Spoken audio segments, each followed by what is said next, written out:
Here is the rolling chassis complete. I don't know if you remember what it looked like, but here's a quick clip of what it looked like before we started work on it. I'm a huge Doctor Who fan, as you know, and what I'm thinking of is making a little mini Bessie out of it.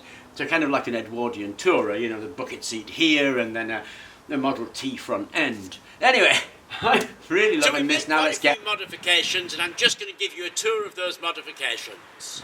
So obviously the biggest change we made actually was here to these wheel hubs, and they've fitted perfectly.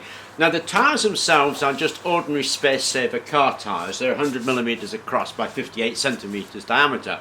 I like them because it evened everything up and lifted it up. I mean, to me it looks a bit like a mini Jeep actually, but obviously it won't end up looking like that. One of the big changes we made actually was to move the steering to one side. I'm not 100% sure that's going to live there, just because I'm not 100% sure about how the seating arrangement is going to be. We've also added these outriggers here, and these outriggers take the footplate and running boards, and we've had to add those. And we made those out of some angle iron and some square bar.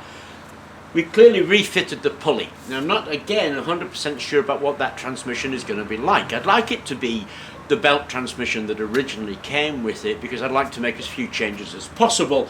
But if that doesn't work out, obviously we'll just replace it with a chain drive. So I'm still not 100% sure what we're going to do with that.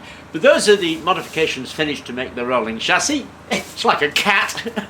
I'm quite pleased with it. I think it's a vast change. Now the next thing, obviously, get the body panels on, get that engine in, and make sure everything works. Anyway, I thought I'd show you the completed chassis. Thank you very much for watching, and I hope you enjoyed the video.